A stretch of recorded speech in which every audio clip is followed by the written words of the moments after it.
Hello friends, हमने last video में scheduler की बात की और आज हम बात करेंगे एक इम्पॉर्टेंट टॉपिक की। आपको ये वर्ड काफ़ी जगह पे देखने को मिलेगा और पॉसिबिलिटी है कि आपको डायरेक्ट क्वेश्चन ये पूछा जाए कि डिग्री ऑफ मल्टी प्रोग्रामिंग को कौन हैंडल करता है। ठीक है, तो ये क्या कॉन्सेप्ट होता है, कौन इसको हैंडल करता है, वो हम आज देखेंगे। और आज ऐसे छोटी छोटी 2-4 वर्ड्स जैसे degree of multi programming, context switching कौन करता है, मल्टी प्रोग्रामिंग, मल्टीटास्किंग का भी एक छोटा सा टॉपिक है। मल्टी प्रोग्रामिंग में भी हमें एक चीज़ और पढ़नी है कि नॉन प्रिमिटिव और प्रिमिटिव भी होती है मल्टी प्रोग्रामिंग, तो वो दोनों कैसे अलग हैं। अभी देखते हैं डिग्री ऑफ मल्टी प्रोग्रामिंग। किसी नई प्रोसेस को अगर सिस्टम में एंटर होना है न्यू स्टेट से, वह प्रोसेस लाई जाती है रेडी स्टेट में। ये काम किसका होता है? कल भी हमने बात की थी, ये काम होता है लॉन्ग टर्म शेड्यूलर का। और रेडी स्टेट होती है रैम के अंदर। रैम में सिर्फ एक ही प्रोसेस नहीं होती, रैम में बहुत सारी प्रोसेस रखी हुई होती हैं। तो इसका एग्जांपल लेते हैं, जैसे P1, P2, P3, P4, P5, P6, ऐसे करके खूब सारी प्रोसेस जो हैं वो रैम में रखी हुई हैं। बट आप मुझे ये बताओ कि P1 प्रोसेस को एंट्री की परमिशन किसने दी? तो हमारा जवाब होगा, जब तक लॉन्ग टर्म शेड्यूलर इसको अलाउड नहीं करेगा वो प्रोसेस रेडी स्टेट में नहीं आ सकती। ठीक है, तो P1 जो प्रोसेस थी, P1 प्रोग्राम ने लॉन्ग टर्म शेड्यूलर से रिक्वेस्ट किया कि मुझे रेडी क्यू में जाना है, मुझे CPU को यूज़ करना है, मुझे आप जाने की परमिशन दो। अगर लॉन्ग टर्म शेड्यूलर उसे परमिशन देगा तो वो कहाँ पे चली जाएगी? रेडी स्टेट में। उसी तरह से P2 ने भी परमिशन मांगी थी, उसी तरह P3 ने, P4 ने, P5 ने, P6 ने। तो बाय डिफ़ॉल्ट इसका मतलब क्या हुआ? रैम के अंदर कितनी प्रोसेस एक टाइम पे आएंगी उसका डिसीज़न कौन लेगा? Long term scheduler. इसे मैंने एक लैंग्वेज में भी लिख दिया कि कितनी प्रोसेस एंटर हो सकती है रेडी स्टेट में, उसका डिसीज़न कौन लेगा? उसका डिसीज़न लेगा हमेशा लॉन्ग टर्म शेड्यूलर। तो ये मान लेते हैं ये कोई एक लाइन है, यहाँ से लॉन्ग टर्म शेड्यूलर ने एंट्री देनी शुरू की, यहाँ पे P1 आई, देन एक और प्रोसेस को एंट्री दी, P2 आई, देन P3 आई, देन P4 आई, P5 और P6। और P6 के आने के साथ में ही हम ये मान लेते हैं कि यहाँ पे रैम की मेमोरी भी लिमिटेड है, तो यहाँ रैम जो है वो फुल हो चुकी थी। बट लॉन्ग टर्म शेड्यूलर सभी प्रोसेस को अलाउड करे जा रहे। इस जगह पे जैसे ही रैम फुल हुई, लॉन्ग टर्म शेड्यूलर को जैसे ही पता चलेगा कि रैम मेमोरी तो फुल हो गई और आगे रेडी स्टेट में रखने के लिए मेरे पास जगह नहीं है किसी प्रोसेस को, इस ग्राफ को यहीं पे रोक देगा और प्रोसेस को वो एंट्री नहीं देगा। इस जगह पे जाने के बाद आप मुझे एक चीज़ और बताओ कि CPU का एग्जीक्यूशन का सारा इंपॉर्टेंट डेटा कहाँ पे रखा होता है? रैम में। और रैम को लॉन्ग टर्म शेड्यूलर ने क्या कर दिया? फुल कर दिया, सभी प्रोसेस को एंट्री करके या एंट्री देके। इसे हम कहते हैं डिग्री ऑफ मल्टी प्रोग्रामिंग, कि आप एक टाइम पे कितनी ज़्यादा प्रोसेस को रैम के अंदर रखोगे, इसका डिसीज़न कौन लेगा? लॉन्ग टर्म शेड्यूलर लेगा। और जितनी ज़्यादा प्रोसेस हमारे पास रेडी स्टेट में रखी हुई होंगी, तो हमने रेडी स्टेट में CPU के लिए ऑलरेडी प्रोसेस रख रखी है, ताकि CPU जैसे ही उसको फ्री टाइम मिले वो अगली प्रोसेस पे काम करना शुरू कर दे।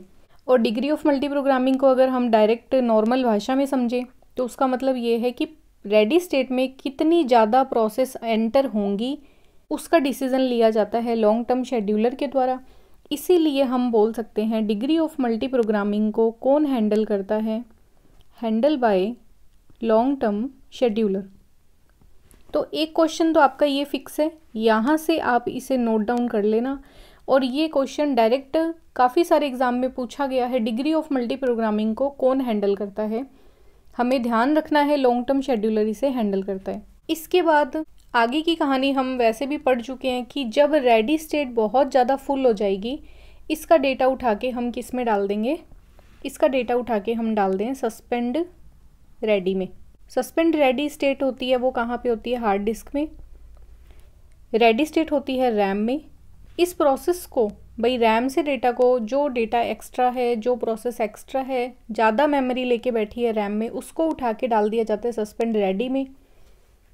और इस प्रोसेस को बोला जाता है स्वैपिंग। काम किसका होता है? स्वैपिंग का काम किया जाता है मीडियम टर्म शेड्यूलर के द्वारा। ठीक है, तो डिग्री ऑफ मल्टी प्रोग्रामिंग आपको समझ आ गई होगी। आपको डिग्री ऑफ मल्टी प्रोग्रामिंग के साथ में ये चीज़ लिख लेना कि कितनी नंबर ऑफ प्रोसेस प्रेजेंट होती हैं एक टाइम पे मेन मेमोरी में, उसे ही हम बोलते हैं कि डिग्री ऑफ मल्टी प्रोग्रामिंग। अब ये मान लेते हैं ये मेन मेमोरी है, और मेन मेमोरी में अगर बात करें 2 बजे कितनी प्रोसेस थी? 3। तो इस कंप्यूटर में डिग्री ऑफ मल्टी प्रोग्रामिंग कितनी है? 3। 3 बजे मानते हैं इसमें 100 प्रोसेस आ गई, तो यहाँ पे डिग्री ऑफ मल्टी प्रोग्रामिंग कितनी हो जाएगी? 100। ऐसे क्या होगा, मेन मेमोरी में देखा जाए तो एक समय पे कितनी प्रोसेस अवेलेबल है, कितनी प्रोसेस रह रही है, उसे हम बोलेंगे डिग्री ऑफ मल्टी प्रोग्रामिंग। अब हम बात करेंगे कॉन्टेक्स्ट स्विचिंग की। ये वर्ड भी आपको काफ़ी जगह देखने को मिलेगा, सुनने को मिलेगा, और हो सकता है इससे रिलेटेड भी हमारे पास कोई क्वेश्चन आ जाए। इसे भी आप क्लियर करके चलना। इसको नॉर्मल लैंग्वेज में समझें तो जिस प्रोसेस के ऊपर सीपीयू काम कर रहा था उस प्रोसेस को हमने सीपीयू से हटाया और सीपीयू को काम करने के लिए एक नई प्रोसेस दी। मान लेते हैं सीपीयू काम कर रहा था P1 प्रोसेस पे, तो P1 को हमने बाहर निकाल दिया सीपीयू से, और कोई प्रोसेस थी P2 प्रोसेस को हमने क्या किया, सीपीयू के अंदर एंट्री दे दी ताकि सीपीयू काम कर सके। इस प्रक्रिया को बोला जाता है कॉन्टेक्स्ट स्विचिंग। ये कोई प्रोसेस P1 थी, इसको हमने क्या किया था, इसके अंदर जो भी डेटा था, जितना काम इसने पूरा कर लिया, कितना काम इसका पेंडिंग रह गया, वो सारा डेटा हमने सेव किया, और P2 प्रोसेस को हमने सीपीयू में लोड किया, इसके खुद के पीसीबी के साथ, इसके खुद के डेटा के साथ में, और इस बीच में हमें थोड़ा सा टाइम लग जाता है, उस टाइम को बोलते हैं हम कॉन्टेक्स्ट स्विचिंग टाइम। अगर कोई सीपीयू सिर्फ एक बार में एक काम को पूरा करता है और तब जब तक वो प्रोसेस पूरी नहीं हो जाएगी तब तक वो उसी प्रोसेस के ऊपर काम करता रहेगा, इस तरह के ऑपरेटिंग सिस्टम में कॉन्टेक्स्ट स्विचिंग टाइम थोड़ा कम लगेगा, है ना। ये बात तो हमें भी समझ आती है। और हमने बात की थी मल्टी प्रोग्रामिंग की, मल्टीटास्किंग की, या टाइम शेयरिंग ऑपरेटिंग सिस्टम की। तो टाइम शेयरिंग में क्या था कि सीपीयू अगर सिस्टम में बहुत सारी प्रोसेस हैं तो सीपीयू क्या कर रहा है, इन तीनों के बीच में स्विच कर रहा है। जितनी ज़्यादा प्रोसेस के ऊपर सीपीयू एक बार में काम करेगा उसको उन प्रोसेस को हैंडल करने के लिए बार बार कॉन्टेक्स्ट स्विच करना पड़ेगा। और कॉन्टेक्स्ट स्विच में आपको पता चल गया होगा यहाँ पे हमारा बहुत सारा टाइम वेस्ट हो जाएगा, क्योंकि डायरेक्ट ऐसे तो नहीं होता कि कॉन्टेक्स्ट स्विच कर दिया। इसकी प्रक्रिया क्या होगी, जिस प्रोसेस के ऊपर सीपीयू काम कर रहा है पहले वो उसके पीसीबी में सारा डेटा सेव करेगा कि उससे मैंने कितना काम कर दिया और अब उसका कौन सा काम पेंडिंग है। देन वो उसको बाहर निकालेगा तो सारा डेटा पीसीबी में सेव करेगा, और जैसे ही अगली प्रोसेस को सीपीयू लोड करवाएगा अपने अंदर काम करने के लिए, वो इसके पीसीबी को पढ़ेगा, रीड करेगा, तो हम बोलते हैं कि वो प्रोसेस लोड होगी, इसमें भी टाइम लगेगा। तो कॉन्टेक्स्ट स्विचिंग हमें ये समझ के चलना है, हमारे कंप्यूटर के लिए कॉन्टेक्स्ट स्विच में लगने वाला जो टाइम होता है वो एक ओवरहेड है, मतलब वो एक हेडेक है हमारे लिए। वो नहीं होना चाहिए, कम से कम होना चाहिए, बट हमें चाहिए कि हम सीपीयू का ज़्यादा से ज़्यादा यूटिलाइजेशन करें। उसके लिए हमें इस ड्रॉबैक के साथ में ही चलना पड़ेगा, क्योंकि अगर हम कॉन्टेक्स्ट स्विच नहीं करवाएंगे तो सीपीयू कैसे काम करने लग जाएगा। जैसे आपने बैच ऑपरेटिंग सिस्टम में पढ़ा था कि सीपीयू को एक बार में हम एक प्रोसेस देंगे, जब तक वो उस प्रोसेस को पूरा ना करे तब तक कंप्यूटर की सब रिसोर्स वेट करेंगी और सीपीयू भी खुद क्या करेगा, आइडल बैठ जाएगा। उस कंडीशन में हम बोल सकते हैं कि सीपीयू का अच्छा यूटिलाइजेशन हम नहीं मान रहे। ठीक है, तो कॉन्टेक्स्ट स्विच ये मान के चलना है आपको हमेशा कि ये हमारे कंप्यूटर के लिए नुकसानदायक है, ये एक ड्रॉबैक है, ये एक हेडेक है हमारे कंप्यूटर के लिए, बट हमें इसके साथ में काम करना पड़ेगा। इसमें आप 2 चीज़ों को ध्यान रखना कि एक प्रोसेस का कॉन्टेक्स्ट हमें सेव करना पड़ेगा, उसके साथ साथ में सीपीयू के ऊपर जो प्रोसेस हम लोड करेंगे उसका कॉन्टेक्स्ट हमें सीपीयू के अंदर कॉपी करना पड़ेगा। ठीक है, और कॉन्टेक्स्ट टाइम जो होता है, कॉन्टेक्स्ट स्विचिंग टाइम जो होता है, इसको बोलते हैं CS टाइम। ये हमेशा ओवरहेड होता है सिस्टम के लिए। ठीक है, अब इनके क्वेश्चंस किस तरह से पूछे जाते हैं वो तो हम आगे क्वेश्चंस में देखेंगे, बट आपको ये वर्ड्स पे ध्यान रखना है, context switching, degree of multi programming क्या होता है, क्योंकि इनसे कई बार हमें डायरेक्ट डेफिनेशन के क्वेश्चन आते हैं कि डिग्री ऑफ मल्टी प्रोग्रामिंग का क्या मतलब है, और वो नीचे 4 हमें ऑप्शन देगा उस ऑप्शन में से हमें एक काम जो डिग्री मल्टी प्रोग्रामिंग का होगा वो सेलेक्ट करना पड़ेगा। अब कॉन्टेक्स्ट स्विचिंग पे भी क्वेश्चन आ सकता है कि कॉन्टेक्स्ट स्विचिंग सिस्टम के लिए अच्छा है या बुरा है या दोनों है, ऐसे करके ऑप्शन आ सकता है। तो हमें पता होना चाहिए कॉन्टेक्स्ट स्विचिंग का जो टाइम होता है वो सिस्टम के लिए अच्छा नहीं होता। मैंने अभी बहुत अच्छा क्वेश्चन देखा था, उसमें ये पूछा गया था कि सभी मल्टीटास्किंग मल्टी प्रोग्रामिंग होती है, सभी मल्टी प्रोग्रामिंग मल्टीटास्किंग होती है, या ये दोनों सही स्टेटमेंट है या दोनों गलत है ना, ये क्वेश्चन था। तो मुझे लगा कि ये थोड़ा कन्फ्यूज़न पैदा कर सकता है, इसलिए हम इसको भी क्लियर करेंगे। अगर ये क्वेश्चन हमारे एग्ज़ाम में आए तो हमारा ये क्वेश्चन गलत नहीं होना चाहिए। हालांकि हमने समझ रखा है, बट इसको थोड़ा सा और अलग दिशा में ले जाके हम समझेंगे। मल्टी प्रोग्रामिंग में देखो, मैंने आपको बताया था रैम में काफ़ी सारी प्रोसेस रखी हुई हैं, जैसे P1, P2, P3, P4, और CPU हमेशा एक ही प्रोसेस के ऊपर काम करेगा, ये भी हमें पता है। मान लेते हैं P1 प्रोसेस आई CPU के अंदर काम करवाने के लिए, बट P1 प्रोसेस थी 2000 प्रिंट करने की। CPU को पता चला ये काम तो मेरा नहीं है, तो वो क्या करेगा, इस प्रोसेस को बाहर निकाल देगा, प्रिंटर के पास भेज देगा कि भाई आप अपने 2000 प्रिंट पूरे करो, इतने में कोई और काम कर लेता हूँ। और CPU काम करने लग गया दूसरी प्रोसेस पे, उसका नाम था P2। P2 मान लेते हैं पूरी हो गई, देन अगली प्रोसेस पे CPU ने काम करना शुरू किया P4 पे, और P4 को भी पूरा किया। इतने में P1 वापस आ गई, आएगी कहाँ पे, रेडी स्टेट में, मतलब रैम में। और ये मान लेते हैं कि P1 P4 के कंप्लीट होते ही P1 सिस्टम में वापस आई और उसने अपना काम पूरा करके सिस्टम से बाहर निकल गई। ये था मल्टी प्रोग्रामिंग। तो मल्टी प्रोग्रामिंग का कॉन्सेप्ट पूरा क्लियर रखना। CPU मल्टीपल प्रोग्राम्स पे काम करता है, बट एक टाइम पे सिर्फ एक ही प्रोसेस पे CPU काम करेगा। CPU के अंदर एक से ज़्यादा प्रोसेस को हम नहीं ले जा सकते, इसे बोला था हमने मल्टी प्रोग्रामिंग। और आप अगर इसमें ध्यान दो तो यहाँ पे प्रोसेस को अगर अपना इनपुट आउटपुट काम करना है तो वो CPU को छोड़ रही है, अदरवाइज़ तो वो CPU के ऊपर रन हो जाती। इसे काम था एक आउटपुट डिवाइस के ऊपर, प्रिंटर के ऊपर, इस वजह से उसने क्या किया, CPU को छोड़ने के लिए हाँ कर दी। इसका मतलब ये हुआ। अब आप अपना थोड़ा लास्ट वाला वीडियो चेक करो कि जो हमने बात की थी प्रिमिटिव और नॉन प्रिमिटिव। प्रिमिटिव की डेफिनेशन, जिस प्रोसेस को CPU ज़बरदस्ती बाहर निकाल सकता है, चाहे वो प्रोसेस CPU में रन होना चाहे, फिर भी CPU उसको पकड़ के बाहर निकाल देगा, उस प्रोसेस को हमने बोला था प्रिमिटिव। दूसरी जगह पे हमने बात की थी नॉन प्रिमिटिव की। तो नॉन प्रिमिटिव क्या था, CPU यहाँ पे किसी प्रोसेस को ज़बरदस्ती बाहर नहीं निकालेगा। अगर प्रोसेस खुद कोई इनपुट आउटपुट प्रोग्राम करना चाहती है, इनपुट आउटपुट ऑपरेशन परफॉर्म करना चाहती है, तो वो अपनी मर्जी से CPU को छोड़ेगी। तो यहाँ पे आपको मल्टी प्रोग्रामिंग में किसकी खुशबू आ रही है, ये किस तरह की होनी चाहिए, प्रिमिटिव या नॉन प्रिमिटिव। इसका मतलब ये हो गया, यहाँ पे इनपुट आउटपुट काम अगर प्रोसेस कर रही थी तभी उसने क्या किया, CPU को छोड़ा और वो बाहर जाके अपना प्रिंट करने लग गई। CPU ने उसके साथ कोई ज़बरदस्ती नहीं की, CPU ने उसको बाहर नहीं निकाला। अगर उसे ये काम नहीं होता आउटपुट डिवाइस से तो CPU उसको एग्जीक्यूट करता रहता और जैसे ही वो पूरी होती तभी उसको वो बाहर निकालता। तो इससे हमें समझ आता है कि मल्टी प्रोग्रामिंग जो होती है वो एक तरह की नॉन प्रिमिटिव होती है। और इसका कंपैरिजन अगर हम करें मल्टीटास्किंग से, तो देखो मल्टीटास्किंग जो होती है वो होती है हमारी कौन सी, प्रिमिटिव।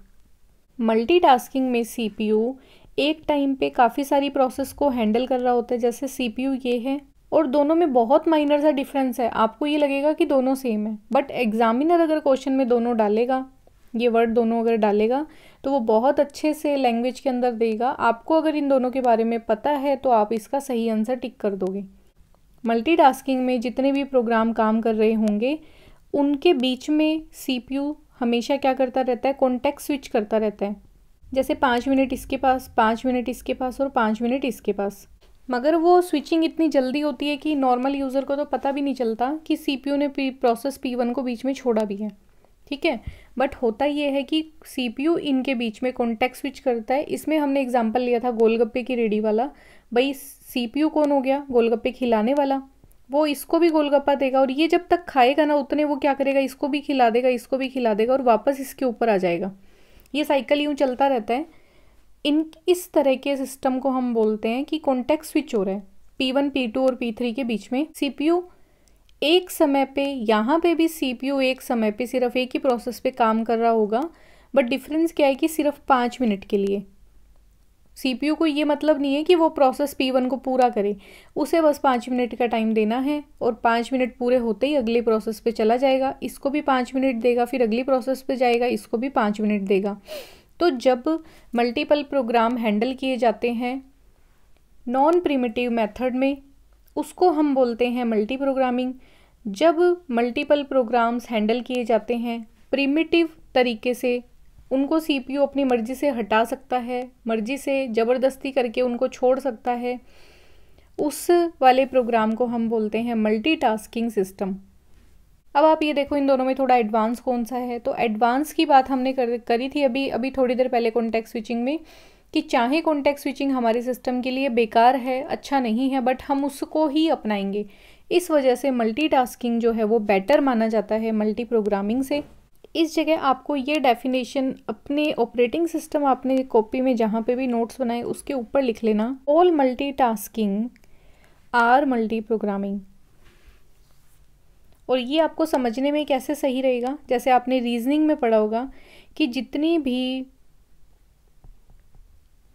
मल्टीटास्किंग है वो गोला हम यहाँ पे लेंगे, ये सब की सब जो है वो मल्टी प्रोग्रामिंग में आती है।